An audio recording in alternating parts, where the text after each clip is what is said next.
Você sabia que o maior profeta que já existiu teve uma crise de fé tão profunda que enviou mensageiros para perguntar a Jesus: você é realmente o Messias, ou estamos esperando outra pessoa? Isso mesmo. João Batista, aquele que batizou Jesus, que viu o Espírito Santo descer como pomba, que ouviu a voz de Deus declarando: este é meu filho amado, esse mesmo homem teve dúvidas. E a resposta que Jesus deu a ele vai transformar a maneira como você lida com suas próprias dúvidas. Antes de começarmos, me diz aqui nos comentários de que cidade você está assistindo. Eu quero saber de onde você é. E se esse é o seu primeiro vídeo aqui no canal, se inscreve agora e ativa o sininho para não perder nenhum estudo da Palavra de Deus. Vamos lá descobrir o que aconteceu quando o maior profeta questionou Jesus. O capítulo 11 de Mateus nos apresenta um momento surpreendente e profundamente humano na narrativa dos evangelhos. João Batista, aquele que havia sido escolhido por Deus para preparar o caminho do Messias, encontra-se agora aprisionado nas masmorras de Herodes Antipas. A situação é irônica e dolorosa. O profeta que proclamou com voz de trovão a chegada do reino de Deus, que batizou o próprio Jesus no Jordão e testemunhou o Espírito descendo como pomba sobre ele, agora se encontra confinado em uma cela escura, isolado do movimento que havia iniciado. A prisão de João não foi resultado de crimes comuns, mas de sua coragem profética ao denunciar o relacionamento ilícito de Herodes com Herodias, esposa de seu irmão Filipe. João pagou caro por sua integridade moral, sendo lançado na fortaleza de Maqueronte, uma prisão-palácio situada a leste do Mar Morto. Neste lugar desolado, privado de sua liberdade e de seu ministério público, João teve tempo para refletir sobre tudo o que havia pregado e testemunhado. É neste contexto de confinamento e incerteza que surgem as perguntas que irão gerar um dos diálogos mais significativos entre João e Jesus. O texto de Mateus nos diz que João, ouvindo no cárcere falar das obras de Cristo, enviou alguns dos seus discípulos, Mateus 11:2. Esta simples frase revela muito sobre a situação.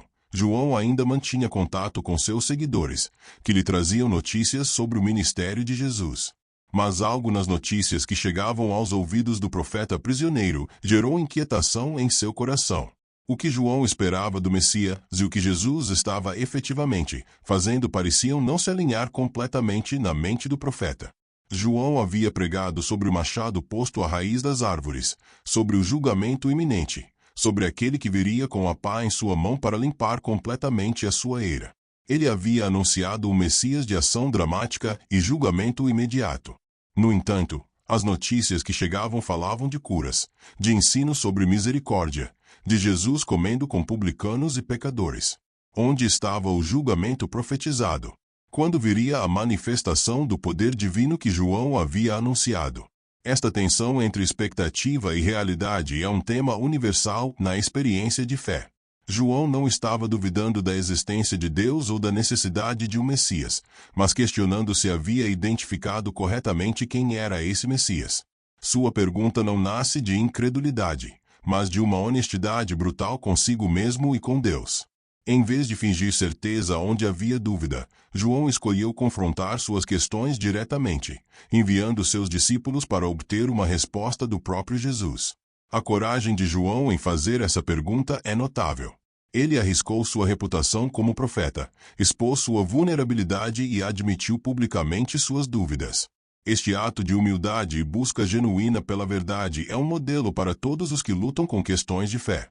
João nos ensina que questionar não é o oposto da fé, mas pode ser uma expressão dela, desde que busquemos respostas nas fontes certas.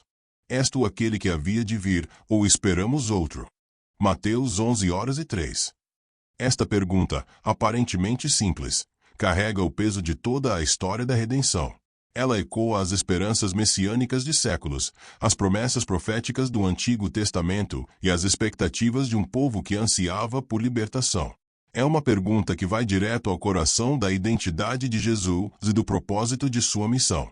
A expressão aquele que havia de vir era uma referência messiânica reconhecida, relacionada às profecias do Antigo Testamento sobre o libertador prometido. Desde Gênesis 3:15, com a promessa de que a semente da mulher esmagaria a cabeça da serpente, passando pelas profecias de Isaías sobre o servo sofredor e o príncipe da paz, até as visões de Daniel sobre o Filho do Homem.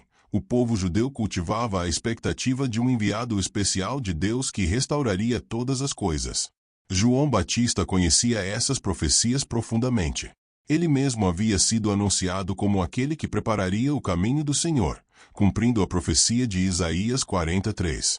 No Rio Jordão, João testemunhou a confirmação divina da identidade de Jesus, quando os céus se abriram e a voz do Pai declarou: "Este é o meu Filho amado, em quem me comprazo." Mateus 3:17.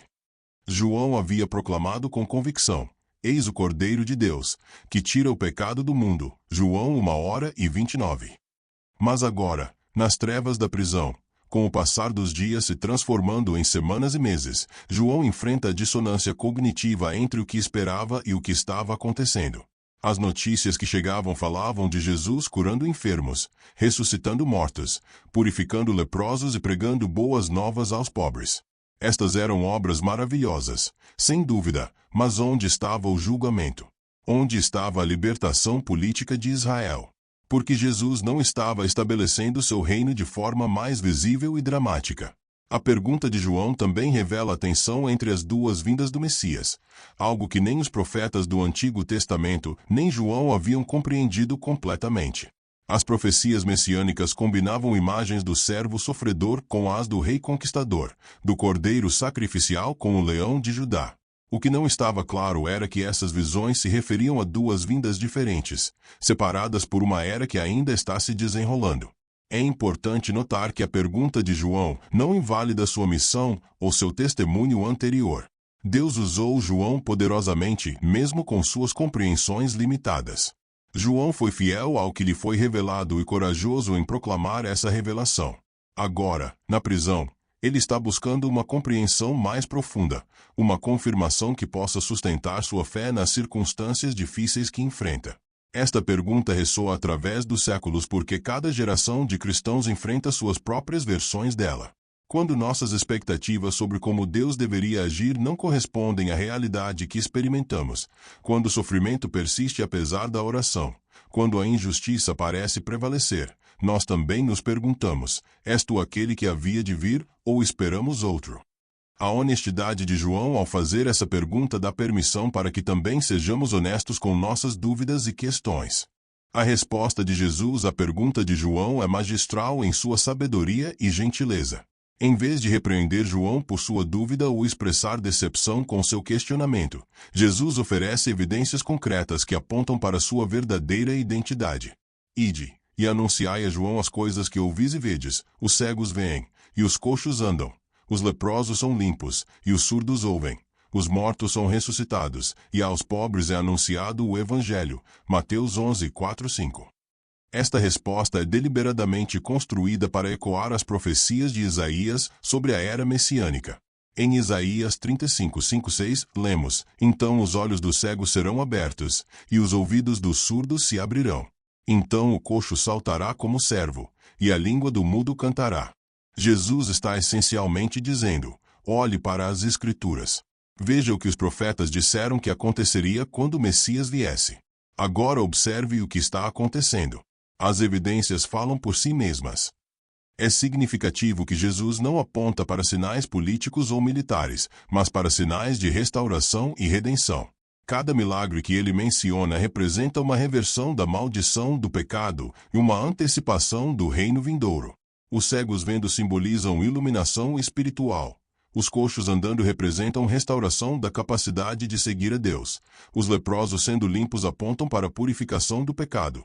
Os surdos ouvindo indicam abertura para a palavra de Deus. Os mortos ressuscitando prenunciam a vitória final sobre a morte. Mas talvez a parte mais surpreendente da resposta de Jesus seja a última: aos pobres é anunciado o Evangelho. Esta não era uma expectativa comum sobre o Messias. Os pobres eram frequentemente marginalizados e considerados espiritualmente inferiores na sociedade judaica da época. No entanto, Jesus coloca a evangelização dos pobres no mesmo nível dos milagres físicos, reconhecendo que a transformação espiritual é tão milagrosa quanto a cura física. A resposta de Jesus também revela algo crucial sobre o método de Deus. Ele não força a fé através de demonstrações esmagadoras de poder que removem toda possibilidade de dúvida. Em vez disso, ele oferece evidências suficientes para aqueles que têm olhos para ver e ouvidos para ouvir. As obras de Jesus são sinais que apontam para uma realidade maior, convites para acreditar, não provas irrefutáveis que eliminam a necessidade de fé. Jesus está redefinindo o que significa ser Messias. Ele não veio primeiramente como conquistador político, mas como redentor espiritual. Sua missão não era derrubar o governo romano, mas destruir o reino das trevas. Ele não veio estabelecer um trono terreno em Jerusalém, mas inaugurar o reino de Deus nos corações humanos. Esta era uma verdade que até João Batista estava lutando para compreender completamente. A resposta de Jesus também é uma lição sobre como reconhecer a obra de Deus em nosso meio. Muitas vezes esperamos que Deus haja de maneiras espetaculares e óbvias, mas Ele frequentemente trabalha através de atos de misericórdia, cura e transformação que podem passar despercebidos pelos olhos desatentos. O reino de Deus não vem com aparência exterior, mas se manifesta em vidas transformadas, corações curados e esperança restaurada. Após apresentar as evidências de seu ministério messiânico, Jesus acrescenta uma declaração que é ao mesmo tempo um encorajamento e um desafio. E bem-aventurado é aquele que não se escandalizar em mim. Mateus 11:06. Esta beatitude final, não incluída no Sermão do Monte mas não menos importante, aborda diretamente a questão central que João e muitos outros enfrentavam. Jesus não se encaixava nas expectativas preconcebidas sobre o Messias. A palavra traduzida como escandalizar vem do grego scandalis, que significa tropeçar, ser levado a pecar ou perder a fé. Jesus reconhece que sua abordagem ao ministério messiânico pode ser uma pedra de tropeço para aqueles que têm expectativas diferentes. Ele não veio da forma que muitos esperavam. Ele não está agindo conforme os roteiros pré-concebidos. Para alguns, isso se tornará uma barreira intransponível à fé. Esta advertência gentil é particularmente relevante para João porque ele está lutando precisamente com essa questão. O Messias que ele anunciou parecia diferente do Jesus que estava ouvindo falar. O machado à raiz das árvores que João pregou parecia estar demorando mais para cair do que ele esperava. O batismo de fogo que ele profetizou parecia estar sendo adiado. Jesus está dizendo: bem-aventurado aquele que pode aceitar que meus métodos e meu tempo são diferentes das expectativas humanas. A bem-aventurança promete felicidade, bênção e realização para aqueles que não tropeçam em Cristo. Mas como podemos evitar nos escandalizar em Jesus, quando Ele não atende nossas expectativas? A resposta está em confiar mais nas Escrituras e na revelação de Deus do que em nossas próprias interpretações e cronogramas. Está em reconhecer que os caminhos de Deus são mais altos que os nossos caminhos, e seus pensamentos mais altos que nossos pensamentos. Esta beatitude também nos desafia a examinar nossas próprias expectativas sobre Deus. Quantas vezes nos escandalizamos em Jesus porque Ele não age quando achamos que deveria, ou não resolve nossos problemas da maneira que gostaríamos? Quantas vezes nossa fé vacila porque Deus não se conforma ao nosso entendimento limitado de como Ele deveria operar? Jesus nos chama a uma fé que pode suportar a tensão entre expectativa e realidade, entre o que vemos e o que esperamos. É importante notar que Jesus não está repreendendo João por suas dúvidas. Em vez disso, ele está oferecendo uma perspectiva que pode ajudar João a superar seu tropeço. Jesus entende que a fé genuína às vezes luta com perguntas difíceis, e ele responde a essas perguntas com paciência e clareza. A bem-aventurança não é para aqueles que nunca duvidam, mas para aqueles que, apesar das dúvidas e das expectativas não atendidas, escolhem continuar confiando em Jesus. A história da igreja está repleta de exemplos daqueles que tropeçaram em Cristo porque ele não atendia suas expectativas, e também daqueles que encontraram bênção ao ajustar suas expectativas à realidade de quem Jesus realmente é. Os fariseus tropeçaram porque Jesus não era suficientemente rigoroso em guardar suas tradições. Os zelotes tropeçaram porque ele não liderou uma revolução política. Até os discípulos tropeçaram quando Jesus falou sobre sua morte iminente. Mas aqueles que perseveraram e permitiram que Jesus redefinisse suas expectativas encontraram uma bênção que superou tudo o que imaginavam. Após os discípulos de João partirem com a resposta de Jesus, algo notável acontece. Jesus se volta para a multidão e começa a falar sobre João Batista em termos de altíssimo elogio. Esta transição é significativa. Jesus não quis elogiar João na presença de seus discípulos, para não parecer estar simplesmente tentando confortar João ou manipular sua percepção. Em vez disso, Jesus espera até que os mensageiros partam para dar seu testemunho sobre quem João realmente é. Jesus começa com uma série de perguntas retóricas à multidão. Que fostes ver no deserto? Uma cana agitada pelo vento. Mateus 11h07. A resposta óbvia é não. João não era uma cana frágil dobrada por qualquer brisa de opinião popular ou pressão política.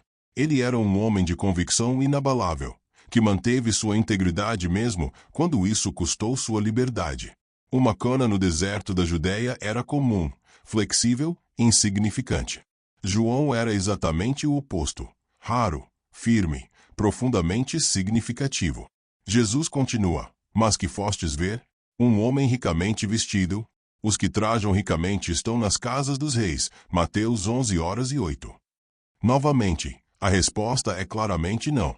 João usava roupas de pelos de camelo e um cinto de couro, ecoando a vestimenta do profeta Elias. Ele comia gafanhotos e mel silvestre. João deliberadamente rejeitou o conforto e a pompa das cortes reais, escolhendo viver uma vida de simplicidade profética no deserto. Ele não estava interessado em impressionar através da aparência externa, mas em proclamar a verdade de Deus sem compromisso. Então Jesus chega ao ponto central. Mas que fostes ver? Um profeta. Sim, vos digo eu, e muito mais do que profeta. Mateus 11h09. João não era apenas mais um profeta na longa linhagem de mensageiros de Deus. Ele era o profeta por excelência, aquele que tinha o privilégio único de ser a ponte entre as eras. Todos os profetas anteriores haviam apontado para frente, para o Messias que viria. João teve o privilégio incomparável de apontar para Jesus e dizer, eis o Cordeiro de Deus. Jesus então cita Malaquias 3:1 para explicar o papel singular de João. Este é aquele de quem está escrito, eis que diante da tua face envio o meu anjo, que preparará diante de ti o teu caminho. Mateus 11h10. João era o mensageiro prometido, o precursor do Messias, aquele cuja missão era preparar os corações das pessoas para receber seu rei. Esta foi uma honra concedida a nenhum outro profeta na história. Mas então Jesus faz uma declaração que deve ter deixado a multidão atônita. Em verdade vos digo que, entre os que de mulher têm nascido, não apareceu alguém maior do que João Batista. Mateus 11:11a. Pense na magnitude dessa afirmação. Maior que Abraão, o pai da fé. Maior que Moisés, o legislador. Maior que Davi, o rei segundo o coração de Deus. Maior que Elias, o profeta de fogo. Maior que Isaías, o profeta evangélico. João Batista era o maior de todos porque ocupava a posição única de ser o último profeta da antiga aliança e o primeiro arauto da nova. Mas Jesus não para aí. Ele imediatamente acrescenta uma declaração que deve ter sido ainda mais surpreendente.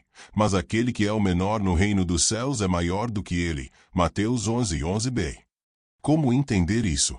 Jesus está fazendo uma distinção entre grandeza baseada em privilégio histórico e grandeza baseada em participação no reino. João viveu na fronteira entre as eras. Ele viu o Messias, mas morreu antes da cruz, da ressurreição, do Pentecostes. Aqueles que vivem na era do reino inaugurado por Jesus, mesmo o menor entre eles, têm privilégios e entendimento que João não teve. Esta declaração não diminui João. Na verdade, ela magnifica a graça incrível disponível para todos os que estão em Cristo.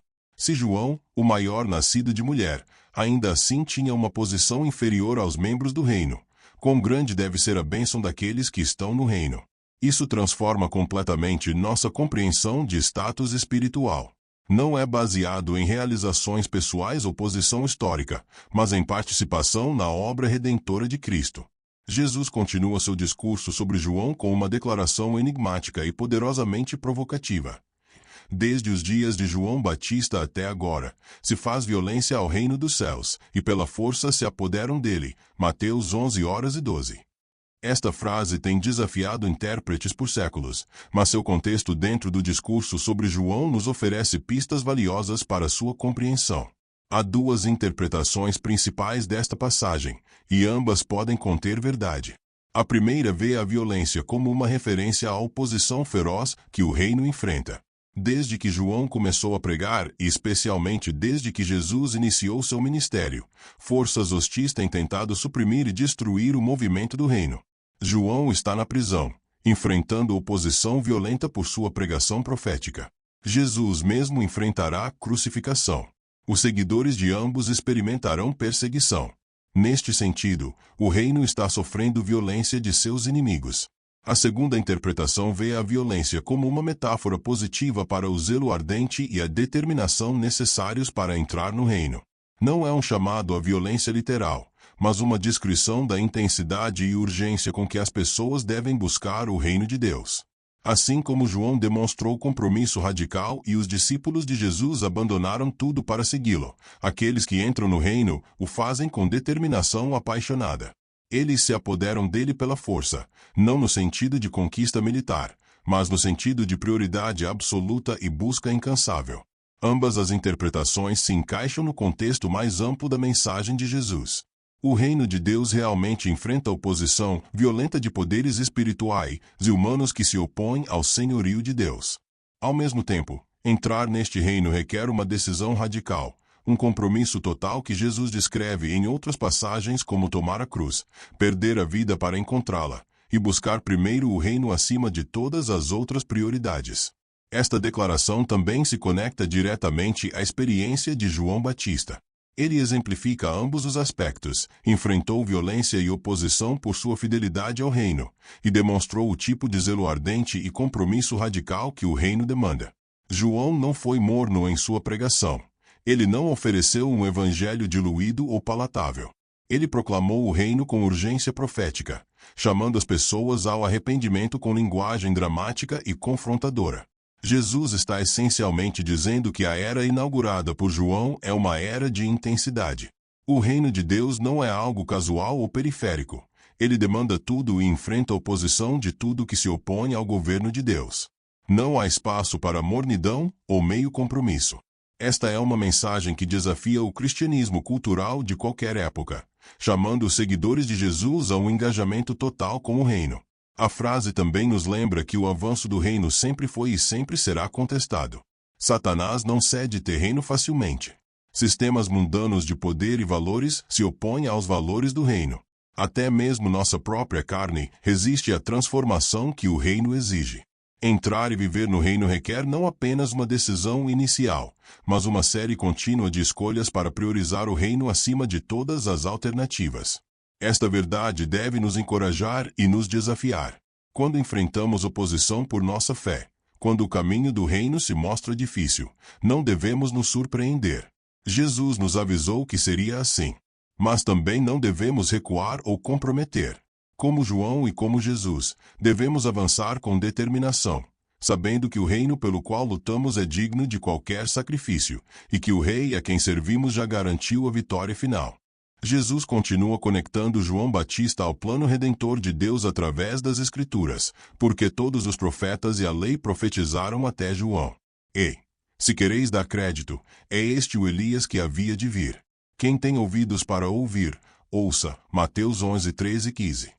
Esta declaração situa João firmemente dentro da história da salvação e revela o papel crucial que ele desempenhou no cronograma divino. A menção de que todos os profetas e a lei profetizaram até João indica que João representa um ponto de inflexão na história.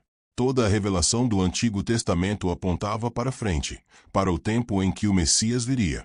João está no limiar entre essas duas eras. Ele é o último dos profetas do Antigo Pacto e o primeiro mensageiro do Novo. Com sua aparição, a era da profecia preditiva chega ao fim porque a realidade predita está começando a se manifestar. A identificação de João como Elias é particularmente significativa. Malaquias 4:5-6 havia profetizado: Eis que eu vos enviarei o profeta Elias, antes que venha o grande e terrível dia do Senhor, e converterá o coração dos pais aos filhos, e o coração dos filhos a seus pais. Jesus está dizendo que João cumpriu esta profecia. Não que João fosse literalmente Elias reencarnado, mas que ele veio no espírito e poder de Elias, preparando o caminho para o Senhor. Esta identificação não foi facilmente aceita. O próprio João, quando perguntado diretamente se era Elias, respondeu não, João 1h21. Isso pode parecer uma contradição, mas na verdade reflete diferentes entendimentos da pergunta. Os que perguntaram a João esperavam que Elias literalmente descesse do céu antes do Messias. João corretamente negou ser essa figura literal. Mas Jesus, olhando para o papel profético que João desempenhou, reconhece que ele cumpriu a promessa de Malaquias de uma forma que nem todos compreendiam. A frase "se quereis dar crédito" é reveladora. Jesus está dizendo que reconhecer João como o Elias prometido requer fé e abertura espiritual. Não é algo que pode ser provado através de evidências puramente externas. Requer disposição para ver além das aparências superficiais e reconhecer a obra de Deus mesmo, quando ela não se conforma exatamente às expectativas preconcebidas. Esta é a mesma fé que é necessária para reconhecer o próprio Jesus como Messias. O chamado "quem tem ouvidos para ouvir", ouça é frequente nos evangelhos e sempre indica que Jesus está revelando uma verdade profunda que requer percepção espiritual para ser compreendida. Não é suficiente ter ouvidos físicos, é necessário ter ouvidos espirituais abertos pela fé. Muitos ouviram as palavras de Jesus sobre João, mas nem todos entenderam seu significado completo. Alguns viram apenas um pregador excêntrico no deserto, outros reconheceram o cumprimento profético que ele representava. Esta dinâmica de cumprimento profético e resistência continua através da narrativa. Apesar das evidências claras do ministério de Jesus e do testemunho de João, muitos em Israel rejeitaram ambos. Isto leva Jesus a fazer uma comparação provocativa com crianças no mercado, acusando aquela geração de ser impossível de agradar. Eles criticaram João por ser muito ascético, tem demônio, e Jesus por ser muito social, glutão e bebedor de vinho, amigo de publicanos e pecadores. A tragédia é que Deus havia enviado 2 mensageiros com estilos e métodos diferentes, mas a mesma mensagem central de arrependimento e fé. João veio com austeridade profética, Jesus veio com graça encarnada. João jejuava, Jesus banqueteava. Mas ambos chamavam Israel a se voltar para Deus e receber seu reino. A rejeição de ambos revelou que o problema não estava nos mensageiros ou em seus métodos, mas na dureza de coração daqueles que se recusavam a responder à palavra de Deus em qualquer forma que ela viesse. Jesus conclui seu discurso sobre João com uma afirmação profunda que resume toda a discussão. Mas a sabedoria é justificada por seus filhos. Mateus 11h19. Esta declaração encapsula uma verdade essencial sobre como avaliar a autenticidade do ministério e da mensagem. A prova está nos frutos, nos resultados, na transformação de vida que resulta da resposta à mensagem de Deus. A sabedoria aqui se refere à sabedoria divina manifestada tanto através de João quanto de Jesus, apesar de seus métodos diferentes. Esta sabedoria não precisa se defender através de argumentação elaborada ou conformidade às expectativas humanas. Em vez disso, ela é justificada ou vindicada através de seus filhos, aqueles que respondem à mensagem e experimentam transformação genuína. As vidas mudadas, os corações convertidos, os pecadores redimidos são a evidência irrefutável da autenticidade da mensagem. Esta verdade é tremendamente relevante para a Igreja em todas as épocas. Frequentemente gastamos energia excessiva tentando defender o Evangelho através de argumentos intelectuais, ou tentando tornar a mensagem mais aceitável para culturas hostis. Embora o pensamento cuidadoso e a comunicação contextualizada sejam importantes, Jesus nos lembra que a defesa mais poderosa da verdade são as vidas transformadas. Quando as pessoas veem genuína conversão, cura espiritual, comunidade restaurada e amor sacrificial, a sabedoria de Deus é vindicada de forma que nenhum argumento poderia alcançar. A história de João Batista e sua interação com Jesus oferece múltiplas lições para os crentes hoje. Primeiro, ela nos ensina que é normal ter perguntas e dúvidas, mesmo quando nossa fé é genuína. João não perdeu sua posição como o maior profeta por fazer uma pergunta honesta. Deus prefere nossas perguntas honestas a uma fé fingida ou pretensões de certeza quando realmente estamos lutando. O que importa é a quem levamos nossas dúvidas. João as levou diretamente a Jesus, o único que poderia respondê-las adequadamente. Segundo, aprendemos que Deus frequentemente trabalha de maneiras que desafiam nossas expectativas. João esperava uma manifestação do reino diferente daquela que Jesus estava trazendo. Em vez de rejeitar Jesus porque ele não se encaixava em suas expectativas, João buscou confirmação e manteve-se aberto à possibilidade de que sua compreensão precisava ser ajustada. Esta humildade de permitir que Deus redefina nossos paradigmas é essencial para o crescimento espiritual. Terceiro, o elogio de Jesus a João nos lembra que a grandeza no reino de Deus é medida por fidelidade, não por compreensão perfeita ou ausência de dúvidas. João foi fiel à sua chamada, proclamou a mensagem que Deus lhe deu e apontou consistentemente para Jesus. Mesmo com suas questões no final, ele permaneceu o maior nascido de mulher. Isso nos liberta da pressão de ter todas as respostas e nos encoraja a simplesmente ser fiéis ao que Deus nos revelou. Quarto, a passagem nos ensina sobre a natureza do reino de Deus. O reino não é primariamente sobre poder político ou conquista militar, mas sobre restauração espiritual e física. Os cegos vendo, os surdos ouvindo, os mortos ressuscitando, os pobres recebendo boas novas. Estas são as marcas do reino. Quando buscamos sinais da presença do reino hoje, devemos procurar por estas mesmas evidências: vidas sendo transformadas, oprimidos sendo libertados, perdidos sendo encontrados, quebrantados sendo curados. Quinto, a declaração de que o menor no reino é maior que João nos lembra da incrível graça disponível através de Cristo. Não importa quão insignificantes nos sintamos, não importa quão limitadas sejam nossas capacidades, se estamos em Cristo, temos acesso a privilégios e poder espiritual que os maiores santos do Antigo Testamento não conheceram. Temos o Espírito Santo habitando em nós. Temos acesso direto ao Pai através de Jesus. Temos as Escrituras completas revelando o plano redentor de Deus do início ao fim. Sexto, a exigência de violência no avanço do reino nos desafia a examinar nosso nível de compromisso. Estamos buscando o reino com a intensidade e prioridade que ele merece? Ou estamos tratando nossa fé como um mero complemento opcional a uma vida centrada em outras prioridades? O exemplo de João, que sacrificou conforto, popularidade e eventualmente sua vida por causa de sua fidelidade à verdade, estabelece um padrão elevado para todos os que professam seguir a Cristo. Sétimo, a resistência que João e Jesus enfrentaram nos prepara para a realidade de que proclamar a verdade de Deus frequentemente resultará em oposição. Nem João com sua pregação profética ascética, nem Jesus com sua graça encarnada e sociabilidade, foram aceitos pelos líderes religiosos de seu tempo.